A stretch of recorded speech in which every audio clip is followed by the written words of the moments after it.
malam, selamat sahabat saudaraku yang dikasihi oleh Tuhan. Di mana saja Anda bisa melihat tayangan ini. Baik, pada acara Vesper malam hari ini, saya mengambil satu judul, tabiat yang dibentuk. Ya. Sering orang mengatakan, kalau nanti kita ke surga atau ke dunia baru bahkan, apa yang kita bawa ke sana? Orang lain mengatakan yang dibawa itu adalah amalnya katanya. Tetapi menurut firman Tuhan dan petunjuk Roh Nubuat selaku umat Tuhan, apa yang akan kita bawa ke sana? Ternyata saudaraku, yang dibawa satu-satunya adalah tabiat. Ya, nanti kita akan baca kutipan-kutipan dari Roh Nubuat. Nah, sebagai ayat renungan pada petang hari ini, saya ambil dari Yesaya 32 ayat 8 yang berbunyi, tetapi orang yang berbudi luhur merancang hal-hal yang luhur dan yang selalu bertindak demikian. Jadi orang yang mempunyai tabiat yang luhur akan senantiasa membentuk tabiatnya itu berpikiran luhur dan pertujuan hal yang luhur. Bertindak demikian, selalu dikatakan, selalu bertindak demikian. Jadi kalau ada kata selalu, itu sudah menjadi pola hidupnya. Nah, jadi tabiat ini dibentuk oleh karena kebiasaan. Kebiasaan-kebiasaan yang dilakukan setiap hari itu akan membuat suatu tabiat, dan tabiat itulah yang menentukan nantinya, menentukan apakah tabiat kita ini sesuai dengan Kristus sehingga kita bisa selamat, atau tabiat kita berlawanan dengan Kristus, dengan tabiat Kristus sehingga kita tidak layak untuk diselamatkan. Jadi inilah penentuannya.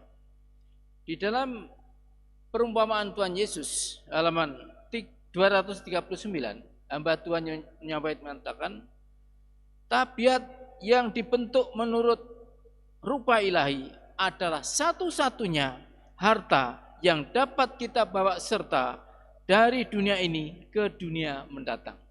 Jadi yang dibawa ke dunia mendatang atau ke akhirat satu-satunya hanyalah tabiat. Tabiat yang kita bentuk. Tabiat apa? Tabiat yang menyerupai ilahi, tabiat yang menyerupai Kristus. Bukan tabiat yang menyerupai yang lain, tidak.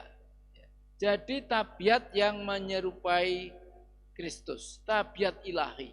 Inilah yang dibawa masuk ke dalam kerajaan Tuhan. Oleh karena itu, pada waktu Yesus datang, Yesus tidak merubah tabiat. Tabiat itu dibentuk dari sekarang dan kitalah yang membentuknya. Di dalam buku Testimonis jilid 4 halaman 429, hamba Tuhan menuliskan, apabila Yesus datang kelak, ia tidak akan mengubah tabiat siapapun. Jadi tabiat itu dibentuk sekarang dan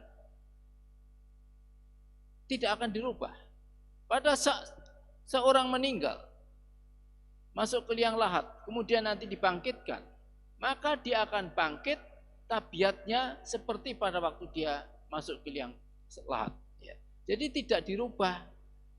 Yesus tidak merubah. Selama istirahat di dalam kubur, tabiatnya juga tidak dirubah. Nanti bangun dari kubur, tabiat yang telah dibentuk itulah yang nyata. Nah, sekarang dengan kutipan ini, saudaraku, kita harus berhati-hati di dalam membentuk tabiat. Marilah kita dengan penuh kesungguhan, penuh kerendahan hati, memohon kepada Tuhan supaya tabiat kita ini dibentuk. Dan kita harus rela untuk dibentuk seperti tabiat Kristus. Tabiat kita yang egois, yang mencintai diri ini harus dikikis, dibuang, digantikan dengan tabiat Kristus. Hal ini tidak mudah, karena ini menyakitkan. Menyakitkan. Tabiat yang menyerupai Kristus itu akan menyakitkan kita yang memiliki tabiat cinta diri. Nah ini. Jadi hal-hal yang berbau egosentris, tabiat yang mencintai diri itu akan dipangkas oleh Tuhan. Ya, ibaratnya kalau kita melihat orang membentuk batu permata, batu age ataupun batu hiasan yang lain, itu dari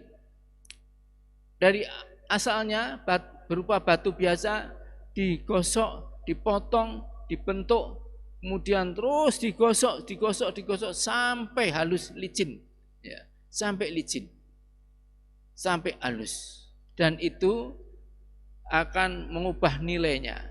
Dari batu yang tidak bernilai akan menjadi mahal harganya. Ya, demikian pula tabiat kita di dunia yang sudah rusak ini, ya, mempengaruhi tabiat kita juga ikut rusak. Cinta diri, mencintai diri, ini akan dihapus oleh Tuhan kalau kita mau, ya. Kemudian akan diperhalus setiap hari, akhirnya kita memiliki tabiat yang mulia seperti tabiat Kristus. Kiranya dengan renungan singkat ini, saudaraku, kita rela untuk dirubah oleh Tuhan Yesus, walaupun itu menyakitkan kita, ya. Kiranya Tuhan memberkati kita semuanya. Mari kita berserahkan diri kita melalui doa. Bapa di surga, kami menyerahkan diri kami ini Tuhan, supaya Tuhan ubahkan. Kami rela Tuhan, walaupun itu menyakitkan kami, rela untuk dirubah, untuk dijadikan seperti tabiat Kristus. Pimpinlah kami tiap-tiap hari Tuhan dalam pergumulan kami, supaya kami menang di dalam pergumulan kami. Biarlah sifat tabiat yang mencinta diri, yang hanya mementingkan diri ini, Tuhan boleh buangkan, dan kami mendapatkan tabiat seperti Kristus. Terima kasih Tuhan, Kau telah mendengar doa kami. Ampuni dosa dan kesalahan kami. Berkati semua yang mendengar pekabaran ini, supaya semuanya yang mendengarnya mendapatkan berkat karunia kemurahan Tuhan, diubahkan tabiatnya sehingga menyerupai Tuhan. Terima kasih. Dalam nama Tuhan Yesus kami mohon berkat ini. Amin.